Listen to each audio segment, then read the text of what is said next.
telah mengirimkan surat presiden dan draft RUU perampasan aset untuk dibahas jadi undang-undang bersama DPR. Namun hingga saat ini hampir 1 tahun berlalu masih belum ada juga kunjungan akan disahkannya oleh DPR. Nah, sekarang kita sudah ada 3 narasumber yang akan mengkaji dari mulai prosesnya, juga pandangan dalam kacamata hukum. Di sini saya akan menyapa Bapak Menteri Politik Hukum dan Hak Asasi Manusia, Bapak Nova Prayoga. Apa kabar? Sehat? Sehat, alhamdulillah, Ibu Yesi. Dan juga kepada anggota Komisi 3 DPR RI, yaitu Bapak Rangga. Bapak sehat? Sehat. Juga ada pengamat dan akademis dari bidang hukum, Ibu Aulia, sehat? Alhamdulillah sehat Ibu Yesi. Alhamdulillah baik. Sebagai pengamat dan akademis, gimana sih tanggapan Anda melihat progres RUU ini yang sampai sekarang belum disahkan juga? Baik, jadi sebetulnya rancangan undang-undang perampasan aset ini sudah ada, sudah dirancang sejak kepemimpinan Presiden Susilo Bambang Yudhoyono pada tahun 2003. Nah, tetapi itu hanya baru rancangan saja. Ketika 2010 dilanjutkan lagi, tetapi belum sampai selesai. Nah, selanjutnya pada pemerintahan Joko Widodo ini pada tahun 2015 hingga 2019 RUU ini masuk ke dalam program legislasi nasional. Namun pada kenyataannya tidak pernah dibahas, tidak pernah disentuh oleh DPR RI dan lebih mengutamakan rancangan undang-undang yang lain. Nah, selanjutnya pada pemerintahan Jokowi yang kedua ini pada periode Proglenas 2020 hingga 2024 kembali dimasukkan kembali dan diusulkan dalam Proglenas 2020. Tetapi pada saat itu sayang sekali tidak disetujui oleh DPR RI, yang kita juga tidak tahu apa sih alasannya kenapa ditolak begitu. Nah, 1 tahun yang lalu 2023 ini pemerintah DPR RI sudah sepakat nih untuk memasukkan RUU perampasan aset ini ke dalam Proglenas 2023. Tetapi hingga berbulan-bulan kemudian tidak ada progres sama sekali dan tidak ada tanggapan dari DPR RI mengenai rancangan undang-undang perampasan aset ini, yang sebetulnya hal ini sangat krusial ya, karena tindak pidana korupsi di negara kita ini sudah sangat di tahap yang krisis sekali. Sebetulnya harus segera ada tindakan dari DPR RI, tapi pada kenyataannya kita sampai hari ini masih menunggu begitu. Ya, untuk prosesnya mungkin cukup panjang, Sangat panjang sekali, sampai 2-3 dekade kan belum ada kepastian. Nah, untuk menindak extraordinary crime ini gimana sih Pak Rangga? Kenapa gitu pembahasannya justru malah mandek, dan DPR juga kelihatan kayak ogah-ogahan membahas RUU ini, padahal kan istilahnya ini lagi waiting list lah nih si RUU ini, tapi kenapa belum ada ACC sama sekali gitu? Boleh mungkin dijelaskan Pak Rangga? Baik, terima kasih.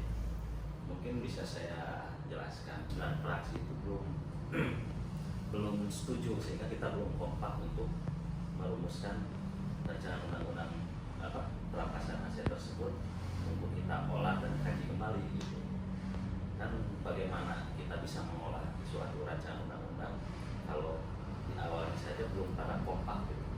Kita isi bahasanya mungkin, dan kita bukan ogah-ogahan, tetapi kita banyak mengurus atau review kembali rancangan undang-undang yang sebelum-sebelumnya, dan itu pun ya ada skala prioritas mana yang kita pentingkan terlebih dahulu ditolak, karena kan kita terbatas dalam setahun hanya bisa membuat 2 undang meloloskan 2 rancangan undang-undang gitu. Mungkin sampai sekarang masih membahas rancangan undang-undang ya sebelum-sebelumnya. Jadi belum tahu ya kapan benar-benar disahin RUU-nya ini, perampasan aset ini kan. Nah, terlihat sekali kan kalau bahwa DPR tuh masih terlihat acuh mengenai perampasan undang-undang perampasan aset ini. Tapi gimana sih menurut pandangan dari kacamata hukum Pak Menteri ini dalam melihat perampasan aset ini yang belum sampai sekarang disahkan itu? Pemerintah itu sudah melakukan politik hukum ya. Salah satunya itu yang selalu dan sering kita dorong itu terkait dengan RUU perampasan aset. Karena kenapa? Karena itu menjadi salah satu cara pemerintah untuk setidaknya bisa mendapatkan aset-aset yang selama ini oleh para tersangka atau terdakwa pelaku tindak korupsi yang selama ini mereka simpan aset-asetnya oleh pemerintah tidak bisa ditarik. Yang sampai hari ini tuh pemerintah masih menunggu ini gimana DPR RI. Mungkin ada rasa ketakutan, nggak tahu apa. Jadi memang kalau dari kami dari pemerintah sudah sangat menunggu terkait dengan undang-undang RUU perampasan aset. Nah, menurut tadi nih kata Pak Menteri ada ketakutan. Ini sebenarnya emang benar ada ketakutan atau gimana ya di dalam DPR nih, Pak Angga? Ini memang seharusnya rancangan undang-undang ini segera diloloskan seharusnya. Ya, kenapa tidak? Kalau memang seharusnya kenapa nggak dilaksanakan Seperti yang tadi saya bilang Pak Menteri, karena kita sedang membahas RUU yang sedang sedikit lagi ini loh yang kita keluarkan.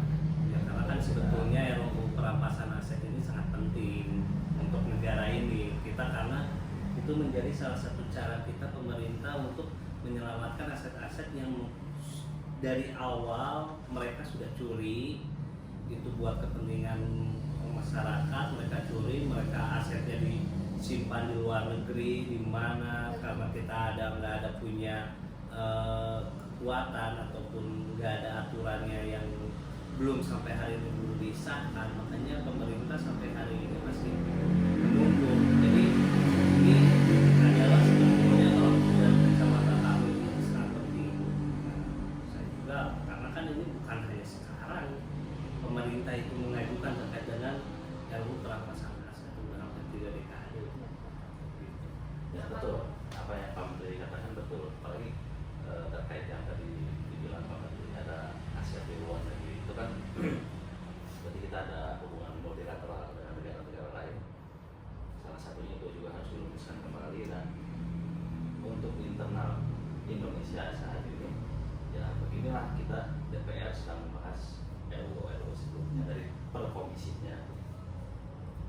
Nah, jika kalau nih ya untuk sebagai pengamat hukum, kalaupun terjadinya pengesahan RUU ini terjadi langsung disahin, apakah akan efektif untuk keberlangsungan Indonesia untuk mengurangi korupsi? Menurut Bu Aul bagaimana? Nah, jadi begini, ketika suatu undang-undang telah disahkan dan penerapannya, prakteknya ini dijalankan oleh para penegak hukum dengan baik, sesuai dengan prosedur dan sesuai dengan asas-asas hukum yang berlaku, maka ini akan sangat efektif dan juga efisien dalam menindak para penjahat extraordinary crime ini yang mencuri hak-hak rakyat dan menjadikannya aset pribadi. Ini tentu akan sangat efektif untuk menumbuhkan rasa jerak dan juga ketakutan bagi pihak-pihak lain yang untuk bertindak korupsi selanjutnya. Tetapi kita berkaca ke yang sudah-sudah, ketika rancangan undang-undang sudah disahkan pun pada penerapannya ini para penegak hukum ini masih sangat tidak berintegritas ya. Jadi banyak sekali penegakan hukum yang tidak sesuai dengan asas-asas hukum. Jadi dalam penegakan hukum ini kita harus mempertimbangkan 3 aspek. Yang pertama kemanfaatan hukum, keadilan hukum, dan juga kepastian hukum. Tapi pada penerapannya para penegak hukum ini banyak yang abai. Tapi dalam konteks rancangan undang-undang ini kita kembalikan lagi kepada DPR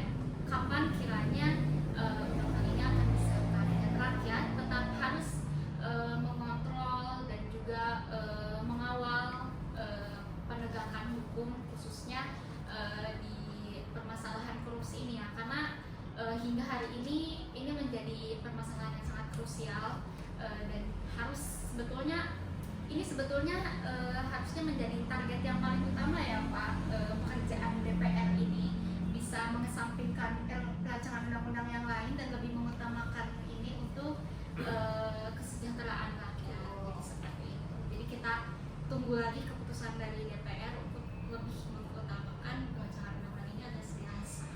Betul Bapak. Seperti yang tadi dijelaskan oleh Bu Aul kan efektifnya sangat besar nih untuk pengurangan korupsi. Jadi sekiranya mungkin Bapak sebagai Komisi 3 DPR RI bisa jadi aspirasi rakyat untuk tetap mengutamakan RUU pengesahan ini. Ya, kita doakan secepatnya karena seperti yang tadi saya bilang, tiap-tiap komisinya saat ini sedang fokus untuk merumuskan atau menuntaskan sejumlah RUU yang lainnya. Ketua DPR pun sudah menginstruksikan akan membahas RUU perampasan aset ini di Komisi 3, cuman hanya saja kita yaitu terkendala oleh keterlibatan. Kita masih ada PR, kalau disebut PR. Jadi kesimpulannya masih belum ada ini ya kepastian kapan untuk pengesahan RUU ini akan berlangsung.